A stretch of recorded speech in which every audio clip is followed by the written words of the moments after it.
So this appeared 100 years ago. What does restricted mean there? It's a good question. It was very commonly the case to include restricted deed provisions at the time. And typically what that meant was to restrict the use of the land to things that would not be quote-unquote obnoxious to others, such as no slaughterhouses, or in certain areas, no commercial, only residential, or in other areas you could not have anything but commercial with no residences. And the concept was to restrict the use of the land through not zoning, but through deed restrictions at the time, so that in effect you could ensure through deeds at a time when zoning was not as prevalent. You could restrict through deeds so that you kept the area as envisioned by the founder, if you want to think of it that way. And that's what he had in mind at the time. I want to make sure I keep up here too.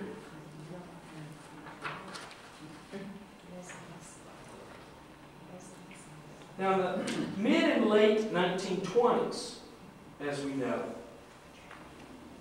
the area here was beginning to grow. Okay? Again, you'll know better than I, but you had 140 to 150, maybe a few more residences in the area that he had developed. And that is about the time that there were some efforts here to look at the issue of whether or not to incorporate or incorporate into the village of Croton, into Croton I should say, or later in the 20s to actually vote on whether or not it should be annexed. And in effect now we know that the neighborhood here was fairly well preserved and has been fairly well preserved over time, as has Pelham Wood. Okay? But we also know that it now is an area within a much larger developed area, just like Pelham Wood. When it was developed here, some of the early photographs, one being in front of you there, you're looking at a vast undeveloped area. Pelham Wood in Pelham's a good example too. He had acquired a swath of land known as the Lathers Woods in Pelham. And earlier efforts to develop those lands had failed, and he had come in, swooped in, as some would say, like a vulture, and acquired those lands after the failed developed areas. And in effect did the same thing that he did here, only a couple of years after he did it here. Now, he used all kinds of marketing ploys. He brought special trains out to the area here. You're looking on the left at one such instance, where he's brought prospective purchasers out to look here in Harmon. He used the classics, a real estate brochure. See the cover of one on the right. Those were done all over the place. But he also had some rather unusual ways of trying to market the lands. And some of those unusual ways, to me at least, were fascinating because they said a lot about him, the man. Okay? One of the things that he did was, I suspect, though I don't know, I suspect, sold lands either at a discount or gave lands to well-known opera stars here in Harmon, and then used their likenesses to say, well, look at who's now involved with my new development up in Harmon. Catherine Fisk, the famous opera star. Got a couple of opera stars here in this particular ad. This appeared in the New York Times on July 14, 1907. So he's out there saying, and you got to think about this, he's becoming notable at about this time himself. He's for the first time beginning to do those things that begin to garner him national attention, if not international attention. And he's making friends that might be thought of in those days, and perhaps today, as celebrities. And now he's beginning to develop relationships with them in ways that at least allow him to use them in these kinds of advertising schemes to try to develop Harmon and to try to get the prospective purchasers out here to look and to buy. Well, let's get back to the life. Yes, go right ahead. There's been a lot of talk around about his relationship with Lily and Nordica. Do you know exactly what that might have been? Let me put it this way. I have a lot of suspicions, okay? And I don't know what that might have been. I will tell you that clearly he did not have a particularly happy marriage. And there are very few photographs of him with his wife. Many photographs of him with other notable citizens and celebrities and the like. And photographs of him, believe it or not, that's him up there right now over Mineola. I believe he did have relationships with quite a number of well-known figures. But I've never seen anything to that effect anywhere. And you're right, there are plenty of rumors to that effect too. And there are rumors about others as well. And I really don't know the answer. I'm not sure anyone ever will.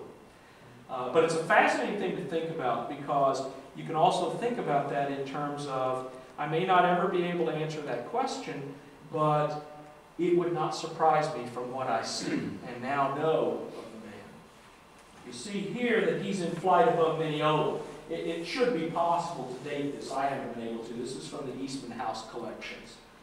And on the left, I've got a couple of quotes here, in effect, from newspapers at the time, just to give you an idea as to what he was trying to do at the time.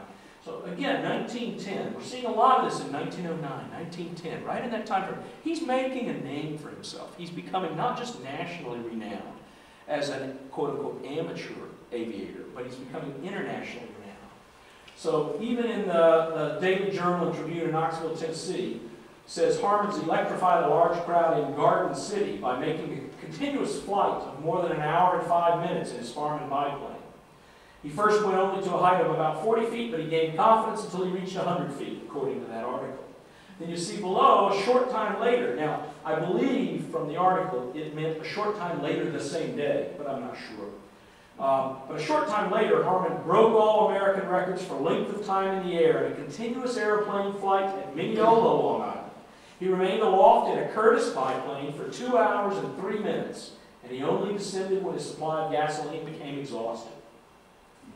Now, these things got national attention in newspapers throughout the United States. There are Associated Press reports about him that appear in the Los Angeles Times, in local newspapers in Tennessee. He was making press at the time.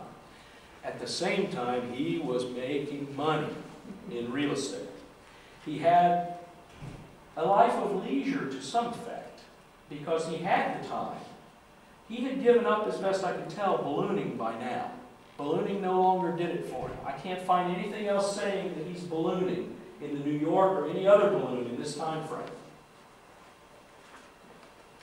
Well, you're looking on the left now of something that gives you a little clue as to what you're about to hear. And that is Clifford Harmon just before the wreck. And we talked a little earlier about Clifford Harmon and his desire to be the first to cross the Long Island Sound in an airplane. And in fact, he was the first to cross Long Island Sound successfully, but not on this occasion.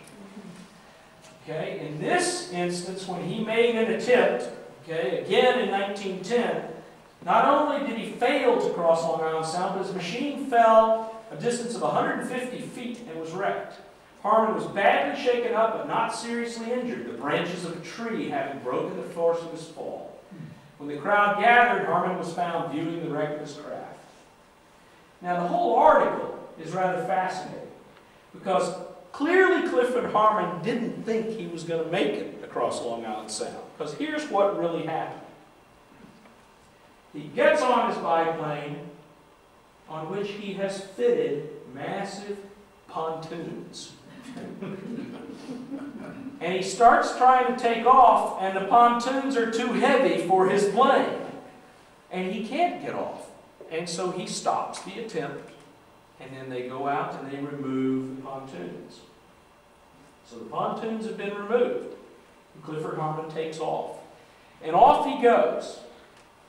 And he travels, according to the account, about a distance of 7 miles, but over land. Okay, he's not leaving directly off into the Sound and up to Greenwich. So he's traveling over land about 7 miles, and suddenly he disappears from the sight of those who were trying to follow his flight. And no one really knows what happens, although everybody suspects as to what happens. And those who were able are trying to get to him, while others who saw the flight having its difficulties get to him. When they get there, he's looking at what's left of his biplane, and the entire thing's destroyed, believe it or not, with the exception of the engine, which is unscathed, thankfully for him.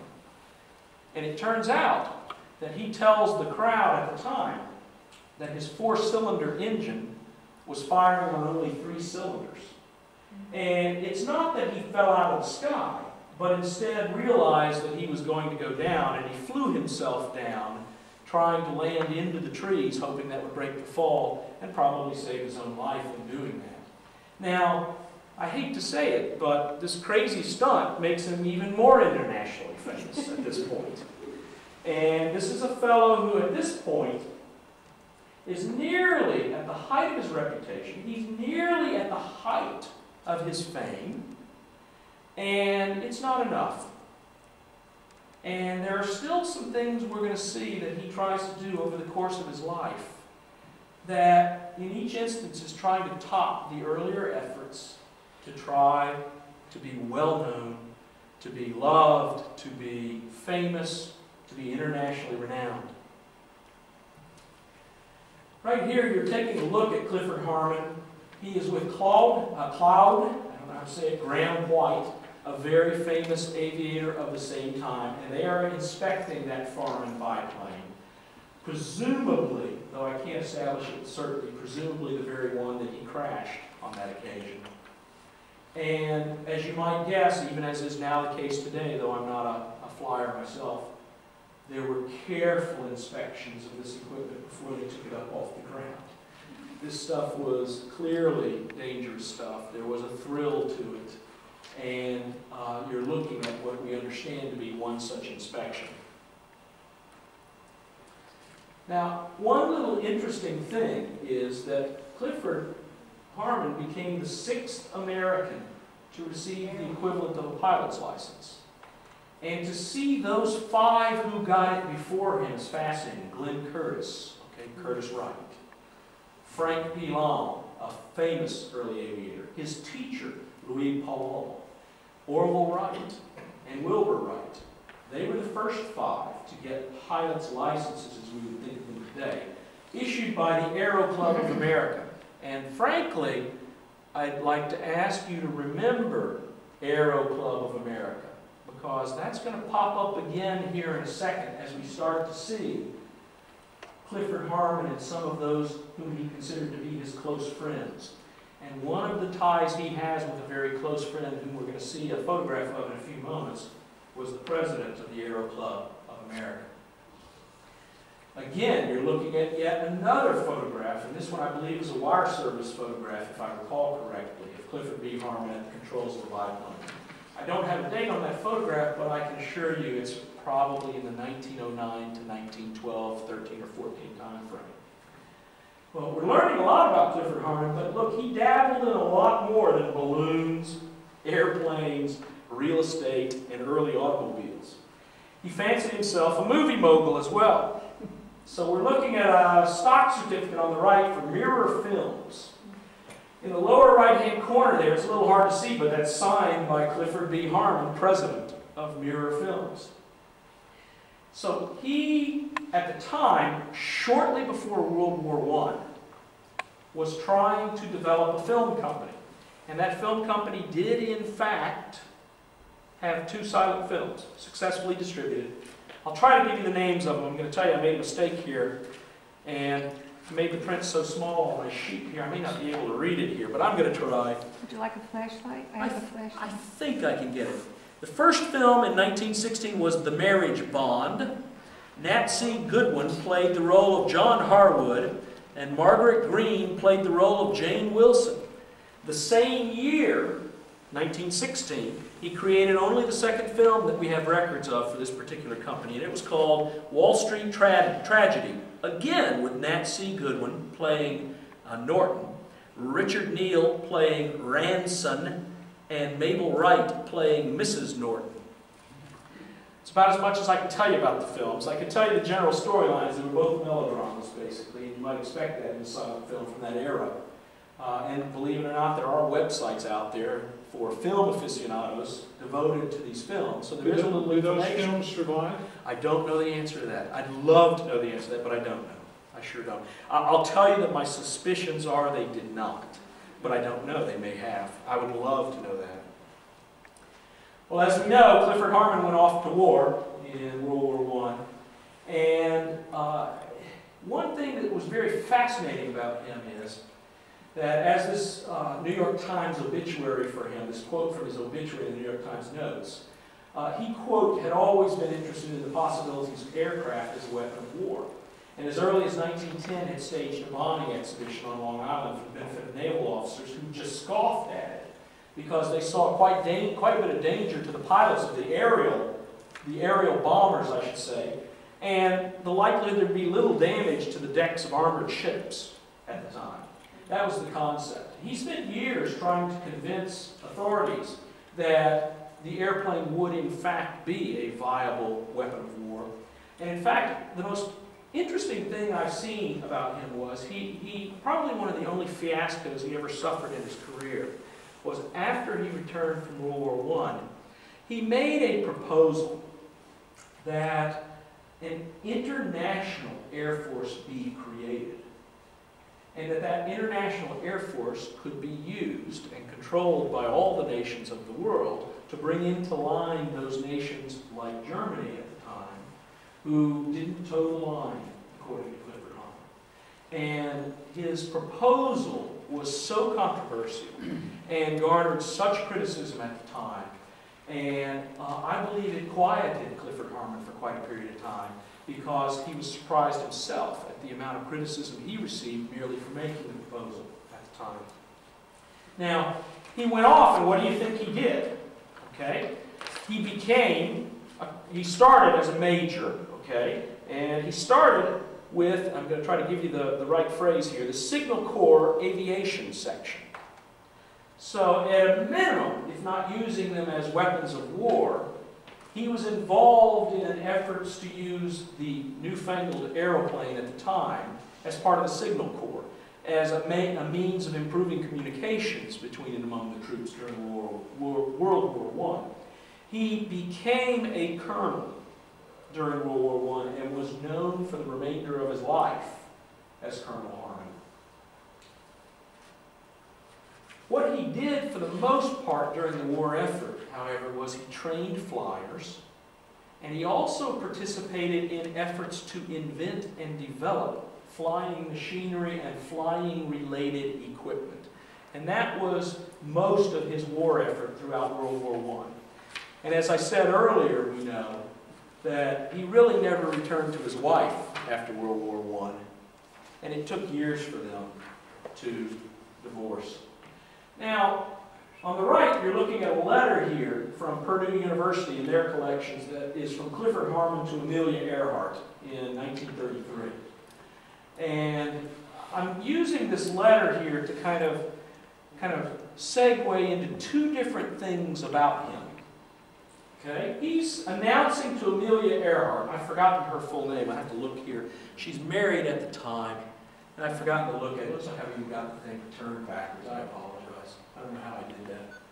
But in effect, the letter is a letter announcing to her that she has been named the Ligue Internationale Aviatrix of the Year in recognition of her exploits in 1932. And the reason I put this letter up here is because it says two things about him. By this time, he is beginning to develop a fairly good sense of running with celebrities. And Amelia Earhart was one of the world's best at the time. And now we're going to start to see more and more photographs of him as he gets older with more and more celebrities. But that's just a piece of this. There's another piece of this. The other piece of it is that when he returns from World War I, one of the first things he does is he creates this new league. I have to give you the full name of it. It's an impressive name. The Ligue Internationale des Aviateurs in Paris is where it was based. And we're now starting to see that as a result of World War I, he's starting to show a love of Paris and a love of France. And we're going to see later that he dies in France, as a matter of fact. And he established this league, and he became the president of this league, and he's writing as president of this league. And in effect, he sets up a series of notable trophies and prizes that continued to carry his name and were awarded annually for decades after that. They were awarded, I believe, and I may be wrong on, I know at least into the 1960s, including to some astronauts for their quote-unquote aeronautical exploits. there is an example of what is called the Harmon Trophy, which is was considered the greatest award that an aeronautical an aviator could receive, whether they were an astronaut, an aviator, or a balloonist, or something else, in the Smithsonian collections. And I believe these were awarded at least as late as the 60s. They may have been awarded as late as the 70s. And I have been told that their award has become infrequent in the last 2 to 3 decades at this point. As much of, supposedly, as much of aviation has been conquered. So you're seeing Clifford Harmon do 2 things. He's now created kind of an infrastructure to improve and to honor improvements to aviation, and he has now become part of that infrastructure. He also is using that as a way as well to develop relationships with celebrities and with the well-known, Amelia Earhart being only one example. By this time, as best we can tell, he's doing very little, if any, in the way of real estate development. He's made his fortune, most of which he's made in the teens, in the before World War I time frame. So now we see a photograph. That's Clifford Harmon on the right. In center is John Philip Sousa, and on the left is Charlie Chaplin.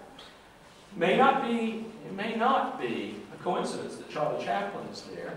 Okay, if we remember that Clifford Harmon did play a role, in small though it may have been, in early silent films. But this is one example of Clifford Harmon with well-known Americans. And now we're going to see him with Cortlandt F. Bishop and his wife aboard a ship. I believe I know the cruise that this photograph was taken on, but I can't establish it, quite frankly. And this is from the Library of Congress collection. Now, I said earlier I was going to talk to you a little bit about the Aero Club of America again. And the reason I'm going to talk to you about that again is because for many years, the president of the Aero Club of America, who, if you recall, awarded Clifford Harmon the 6th pilot's license, what we call today a pilot's license, issued to an American in the United States. It was that man who was in charge of that club at the time. And who was he? Okay, he was a close friend of Clifford Harmon. He was an arts patron. He was a wealthy gallery owner in Manhattan. But like Clifford Harmon, he was an aviator, a balloonist, an automobilist, as they called them in the early days, a motorist for a period of time. If I remember correctly, and I hope I'm not mixing him up with another of the early aviators, I believe Cortlandt Bishop took what was known as the Terror to a small New England village. It was an early motorized tricycle, and the entire community knew it as the Terror. And in fact, it terrorized the community according to them at the time. He was another thrill seeker like Clifford Harmon, became a close friend of his. And we're seeing a photograph